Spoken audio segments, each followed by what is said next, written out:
What is going on, everybody? It is Mark Cardula, lead faculty and founder here at Modern Pain Care, back at you for another episode of the Modern Pain Podcast. Doing it by video again, which may be good, may be a bad thing, depending. You can see there's been some changes in my appearance since last you see me. I'm sure Jarod will give me some hard times about it when we introduce him, but good to be back. And we got an episode this week, which I think you guys will enjoy because it's good to reflect on not always just the hero ball that we all see on social media of all the amazing things that we're doing clinically, but we also make mistakes. I know I do.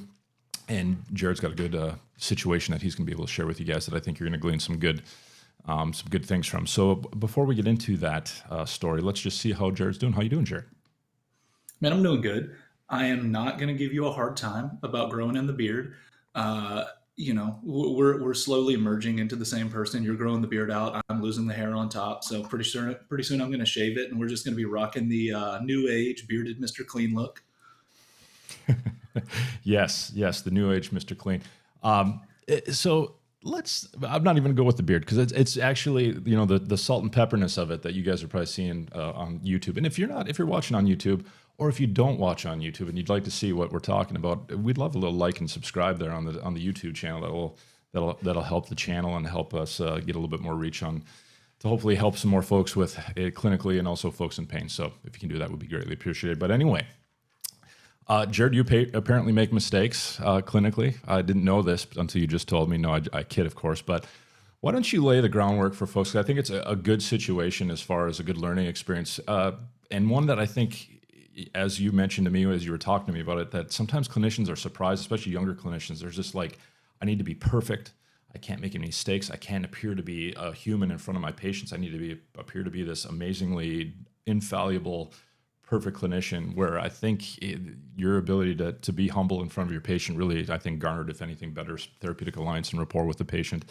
But as opposed to me rambling about that, why don't you share the story with folks? Yeah, so here's a story that I thought would be good to share because I was definitely wrong.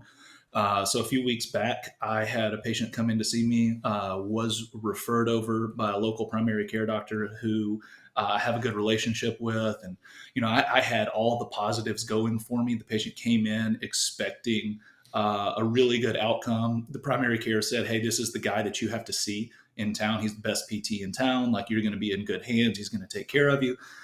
So this person comes in and they report a history of right-sided low back pain that radiates down the lateral leg and into the knee.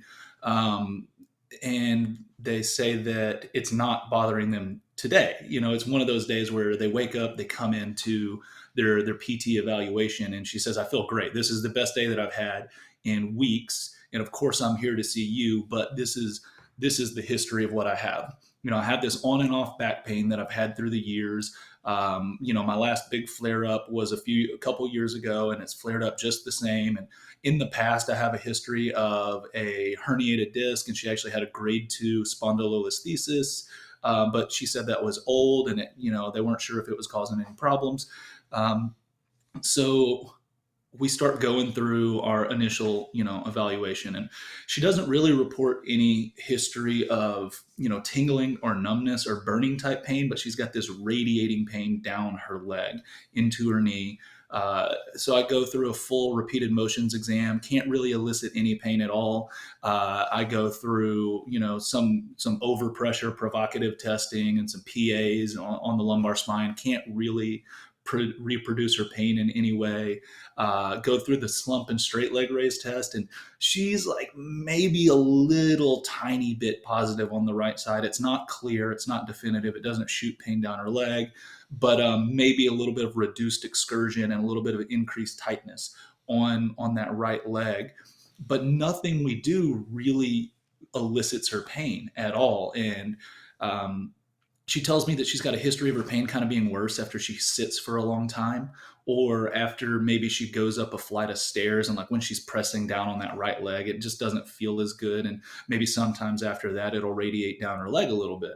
So I start thinking, well, she's got this history of a disc issue. She's got a history of telling me she has some radicular symptoms. Even though she doesn't have any symptoms right now, it's not flared up. Her slump and her straight leg raise are maybe just a little bit different on that right side. She tells me that prolonged sitting brings on her symptoms. So I think to myself, well, this is probably a case of maybe a little bit of neural irritation that's low irritability that comes on with lumbar flexion, or it's a flexion intolerant type of presentation, but she's just having a good day right now.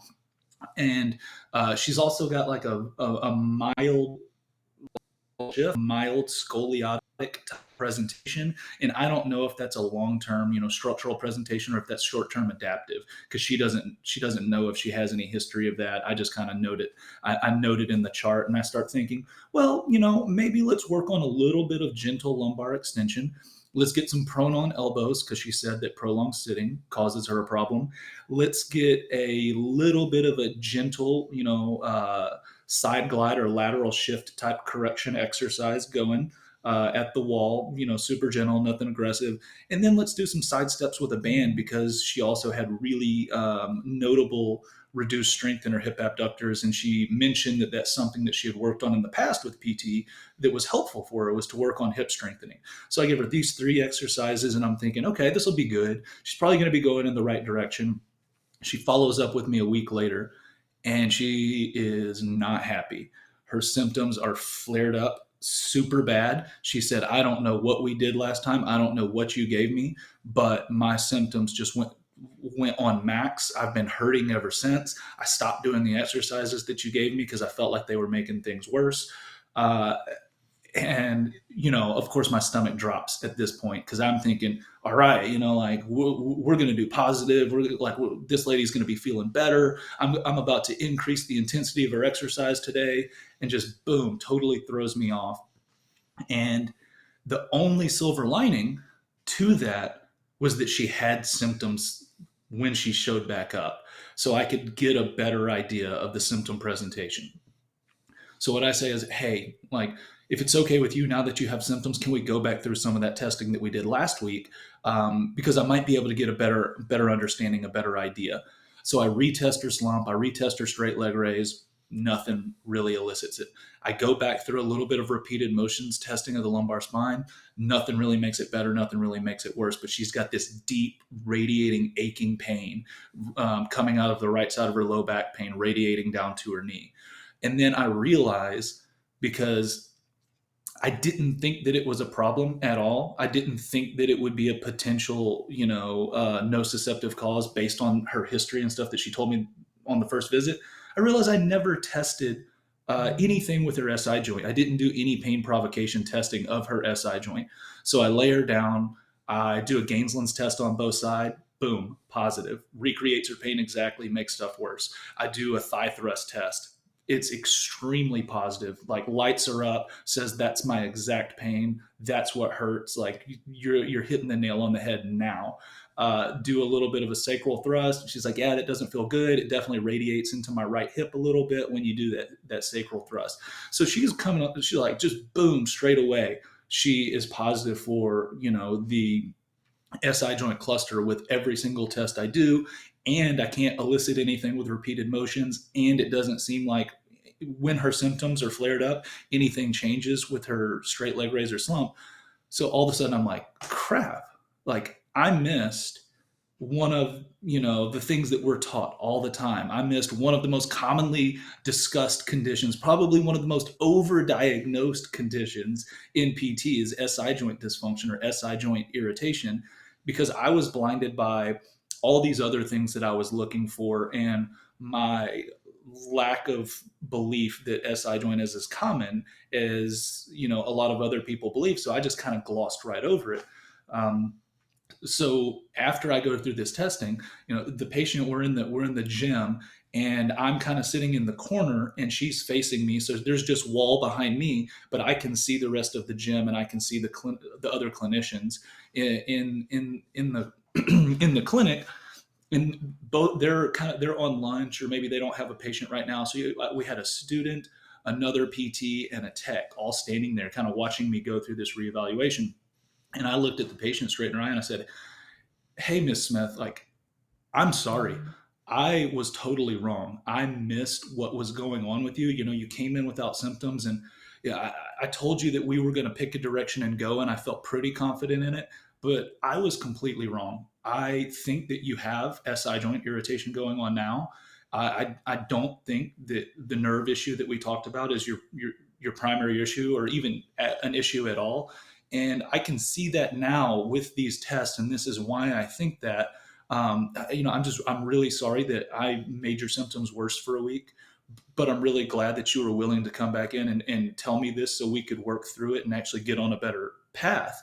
And over the patient's shoulder, I can see the other clinicians and the student just kind of look like, I can't believe he just said that. Like their eyes raised up and it like kind of stopped. It was one of those moments like where the needle comes off of the record, and it's like, um,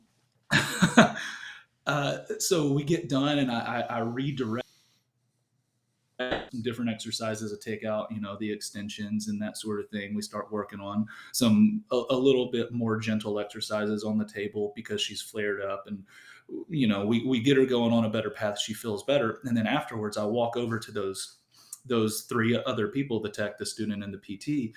And I was like, man, I noticed you guys kind of look a little bit funny when I was talking to that patient. And the therapist said, well, Jarod, I've never seen you miss. I've never seen you be wrong, which in one hand that made me feel good. It's like, well, at least, it seems like I'm doing the right thing most of the time. And then the student said, I can't believe you told the patient you were wrong. I can't believe you apologized. I can't believe you admitted that you were completely off. I was like, well, yeah, I was wrong.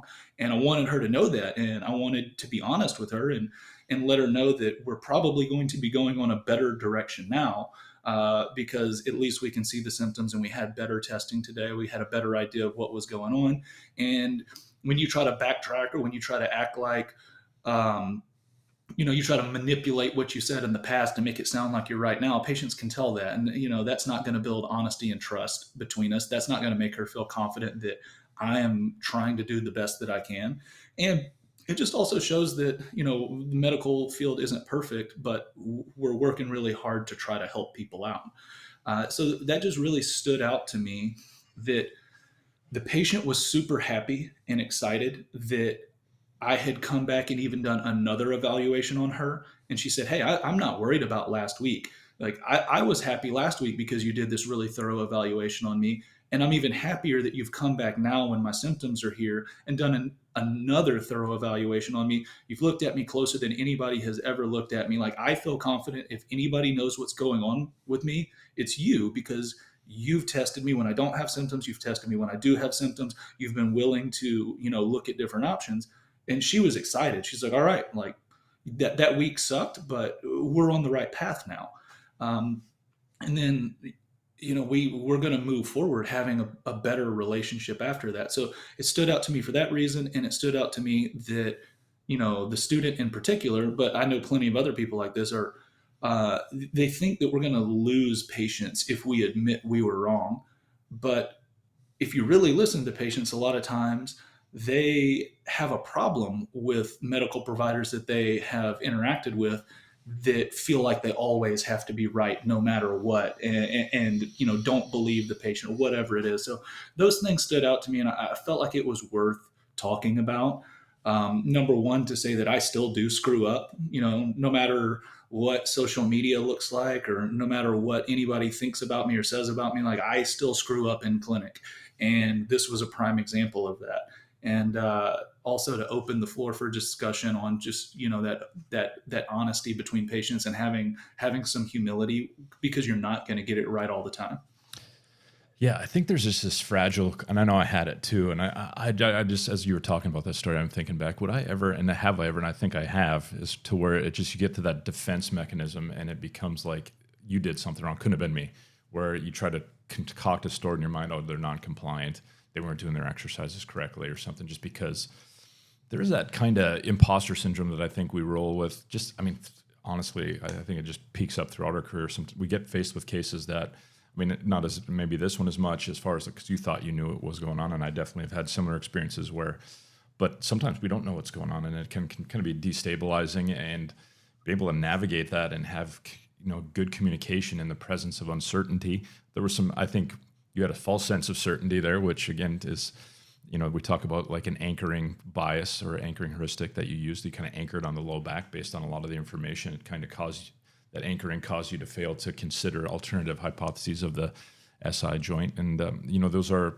clinical reasoning errors that happen. But I think you owning it, especially owning it to the patient too, because I think you come back, I guarantee you I've done this in the past, where it becomes this blow to your clinical ego of like, oh my God, I am an imposter. So I'm going to push this back at you, patient. Somehow I'm going to, concoct this story. And again, patients smell bullshit too. And as far as like, how are you going to put this on me?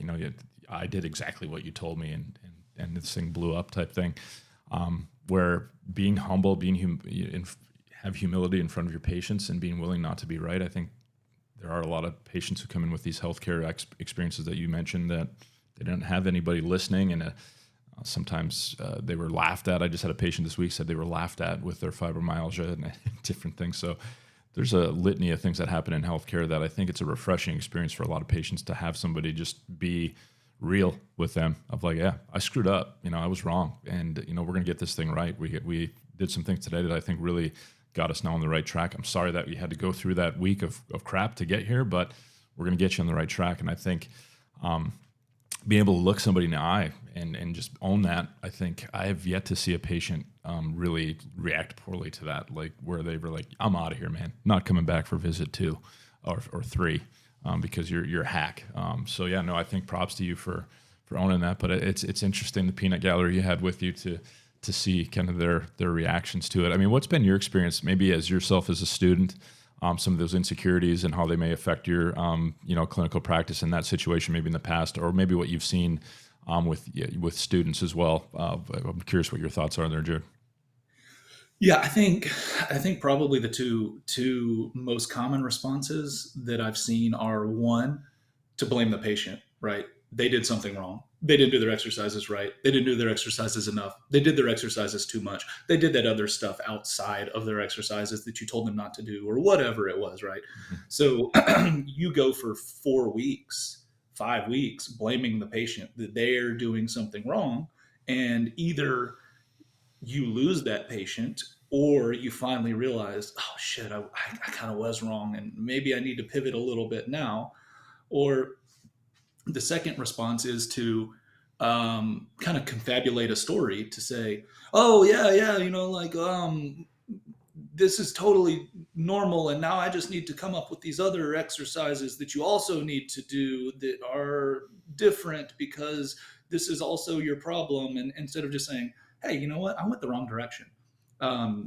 In this case, you didn't have a lot of symptoms the first day. It was kind of hard for me to figure out exactly what was going on. And I chose the wrong path. And your symptoms have proved that. We're going to redirect. And I'm sorry about that, but let's go this direction. So I think that, like I said, most often blame the patient. Second most often confabulate a story. And both of those are things to protect your own ego. Yeah, and thinking back, and I'm fortunate I get to work with DPT students who are going through programs and just seeing kind of that anxiety and a little bit of fear of like, oh my God, I don't think I know what you go into clinic, especially when you're in the midst of your program and doing clinicals, and we have an integrated clinical experience at Midwestern where they're in the clinic, and it's interesting to see, because I reflect back to my days where I'm like, I don't know anything. And you kind of feel like a deer in headlights, and you're afraid to be wrong because it's just kind of, you take it as this personal slight and a confirmation that you don't belong in this profession. And hopefully what you've heard today, for those of you who are in that early career stage, or maybe you're a DPT student, recognize that you're going to be wrong throughout your career. And if you can get good at being wrong in front of a patient, as far as communicating that, not sacrificing, not like self-deprecating yourself to sacrifice, you're standing in front of the patient. You don't want to say, I'm an idiot, I'm a terrible clinician. Not that hopefully anybody would say that, but but it's okay to say you're wrong, and hey, we're on the wrong track, and be able to have those tough conversations when you are wrong, and have that humility to be wrong in front of a patient. And again, I think you'll be very surprised of the outcome of those conversations, like the folks that were watching Jarod were when he was humble in front of his patient. But I think back, and would I have been open to that conversation early in my career? I may not have been. I don't think I was. I was very insecure as a clinician early on. I got angry at things that didn't fit my worldview. And I definitely probably blamed a lot of patients for errors that were on my end just because I was too afraid to be wrong and didn't want to, think that I didn't belong or had this imposter syndrome, like I had said. So I think anything else you think we need to talk about, Jared? We're kind of at that mark, but I wanted to see if you wanted anything to add. No, I mean, going to get one step further. It would be that at this point in my career,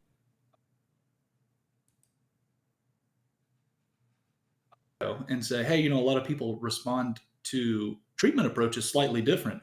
And you're an individual person whose symptoms might be slightly different than the next person. So we're going to try some things. And I think this is the right direction, but it's also a little bit of an experiment. We're going to have to find the right dose, the right direction, the right duration, and et cetera for you. And that's why I need you to kind of maybe come back and give me feedback, because your feedback helps me, guide your plan, and it gets them actively engaged in the plan. And it also leaves the door open for you to say, yeah, like that wasn't the dose or direction or duration or intensity for you right now. We talked about how it might not be for you right now, and we're going to adjust from there.